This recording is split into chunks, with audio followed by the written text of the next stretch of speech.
Listen, I just wanted to catch up with you since I didn't get a chance to speak to you in person, man. I had to do that because I always love talking to you, man. I mean, you've had a little time to reflect. How are you feeling about that big win, man? Another highlight reel for you. So I was like right after the fight, I was like, man, that performance again, I got wild. I didn't stick with the game plan. But then I watched it again. Actually, defensively speaking, I was definitely more aware than usual. So I'm actually really happy with the fight now that I watch it again. There's certain things I was disappointed in, like not being able to take him down, and what else was there? Not being able to take him down, and like I had to hit him so many times for him to go down. But that's a testament to how tough he is. But besides that, man, I was really happy. I'm going to continue to work on my wrestling and my defensive striking because I think when it comes to attacking, it's so natural to me. It's so easy to just go out there and hunt, but it's not as easy to stop the hunter. Yeah. Well, I was going to ask you. It's funny because after these fights, you're always like, I don't want to brawl. I want to be more technical. I mean, do you ever just go, maybe I'm just a really good brawler and I should do that?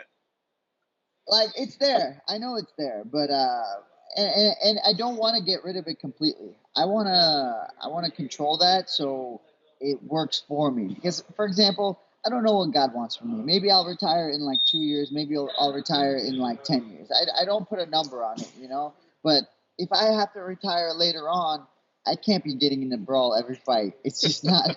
I'm not gonna last long, you know. So I don't mind brawling, but as intelligent as possible. Yeah, smart man, smart man. Yeah, it seems to be in my character, and it is who I am. It does. So let me ask you. This is an interesting question, right? Because I know you're a worldly man, you're a religious man, you're not all about the money, but this is a financial venture as well. You were fine not getting the bonus, but I mean, damn, did you deserve a bonus for that? I know you were so great the night of saying give my bonus away, but now, I mean, does it sting a little bit? Does it not have that 50 G's? Um, it's okay, man. Honestly, like I got home. I got to spend time with my nieces. I got to spend time with my family, and like, it is what it is. I'm so blessed. I'm so fortunate. I'm getting to live my dream. I'm getting to do what I want. I get to get back into the room. Hopefully this week or next week, I get to start punking these boys again in wrestling because they keep trying to get me, but they can't.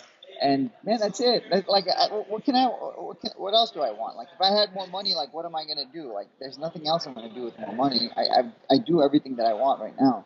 So I wanted to ask you what life is like for you, man. I mean, when you're not in camp and you're not worried about a fight, because you don't seem like a guy to me that's just entrenched only in a fighting career, man. I mean, we know you've got the charity going, and you seek things outside of just fighting. So what is life like for you when you're not in camp? So right now, I'm actually running a bunch of errands because because of the fight, I put all my errands off. I'm running a bunch of errands. I gotta go shopping, and we're doing a container shipment to Haiti. We're gonna try to send them shoes, clothes. I got that going on.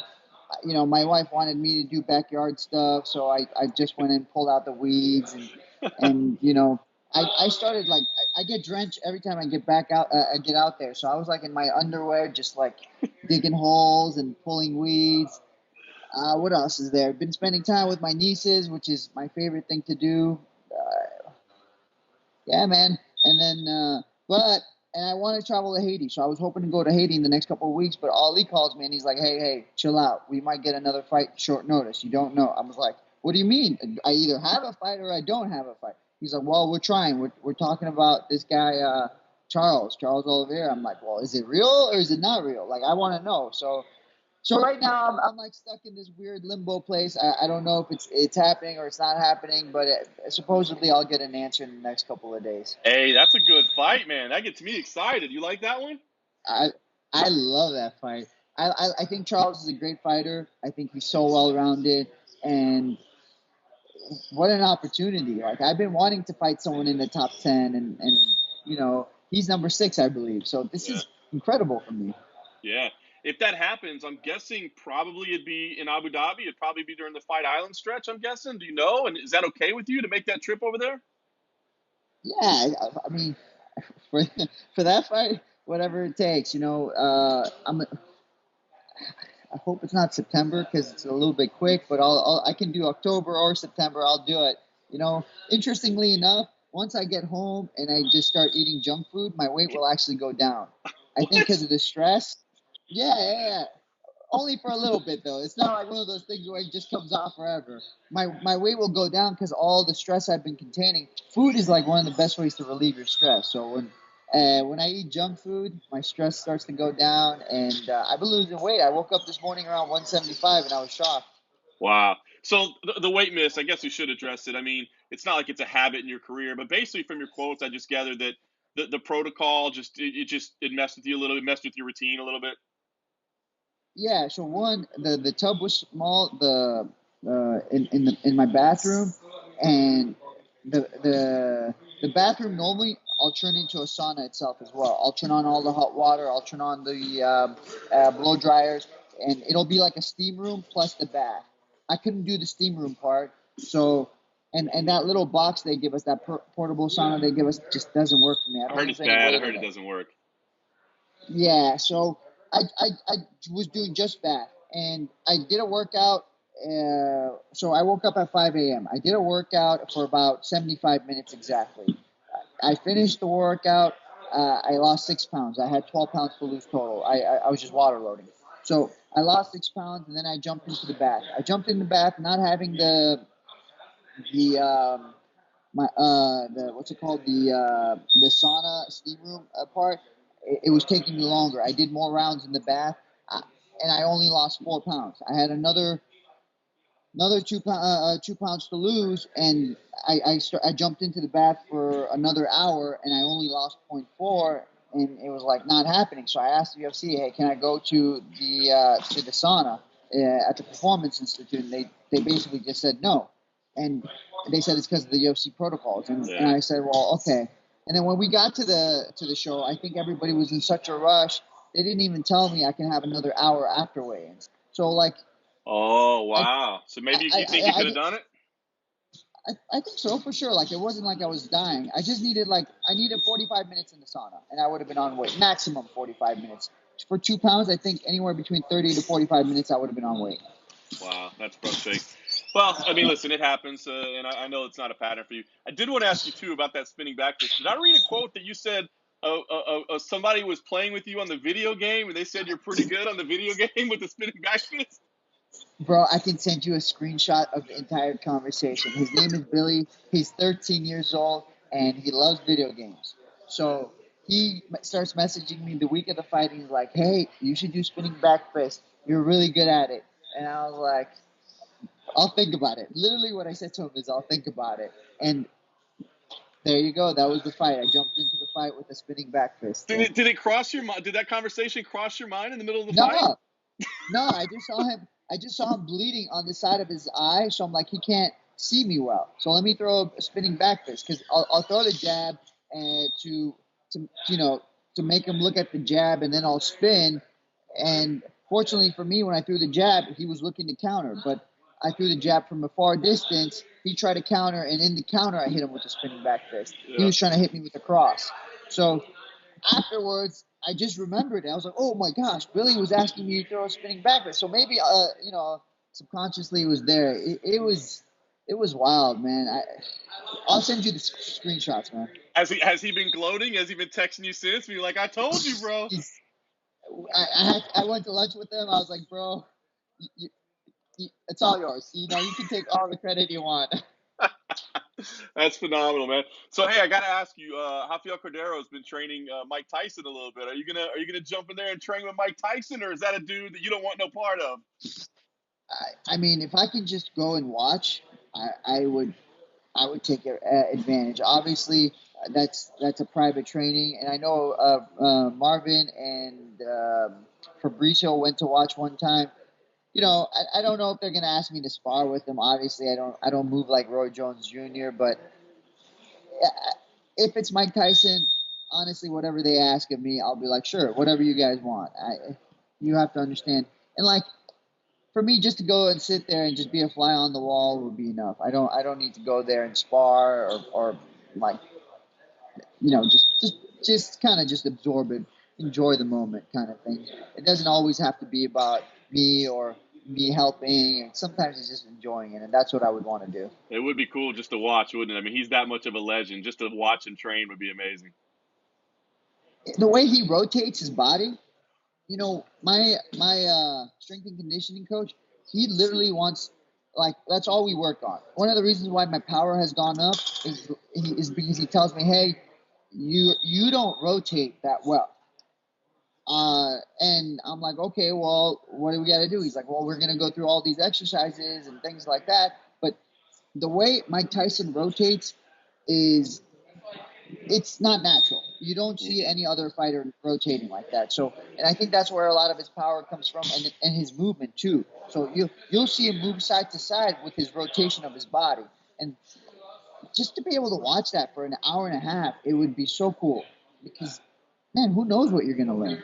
You think you could? You think somebody could? Because you said that movement is legendary, man. Do you think that can be learned, or do you think that's just something that you either have or you don't? I think the technique can be learned. The application might take years. I think that's what we have to understand. And a lot of people don't like that because we it's not just this generation, but for as long as I can remember, instant gratification is the thing when it comes to athletes or anyone actually. Because it's not something you're going to get right away, you're going to get discouraged. And if you get discouraged, you're going to say it doesn't work. It's not that it doesn't work, it just requires you to completely change your body. And so I think it's doable. It just takes years. I don't think it's one of those things where you're going to get it overnight. Yeah, no, that's well said. Well, listen, man, I like the idea of you facing Charles Oliveira. So if I get a vote, I'm in. That's a great fight. Is there a deadline on this? Like I said, I know you have other things you want to do, and other. So I mean, do you have like a schedule that this has to happen? They're telling me in the next couple of days they're going to let me know. So I'm waiting. I'm excited. I'm waiting. Got my fingers crossed. I like it. Last thing I want to ask you, man. Haiti. We've talked about it a couple times about what you're doing there. How did that become such a passion for you? How did Haiti become the spot that you want to get involved in? So it was it 2015? I want to say either 2014 and 2015. I went to Haiti. I went there twice, and I haven't been able to go since.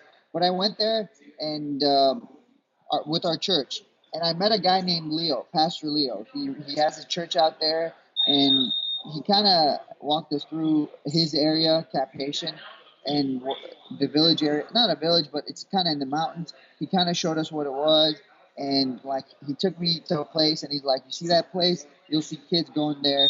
It was basically a dump. It was where it's trash, and he says you'll see kids going there looking for food. And like I was like, what? He's like, yeah, the kids will go look for food there because they don't have food sometimes. And I'm like, you tell me in a country that doesn't have that much food, kids are gonna go look in the trash for food. Like, what are the chances they find something? And he didn't really give me an answer. And so with that being said, um, I remember just that day we went and bought a bunch of food, and I said, look, man, as many of those kids as you can find, feed them. So that was the first time we did this. And then from there, him and I, we stayed in contact. I got his email, I got his number, and we just stayed in contact. And he lived in pretty much like a couple of bricks on top of each other. It wasn't like he was living luxurious, but we stayed in contact and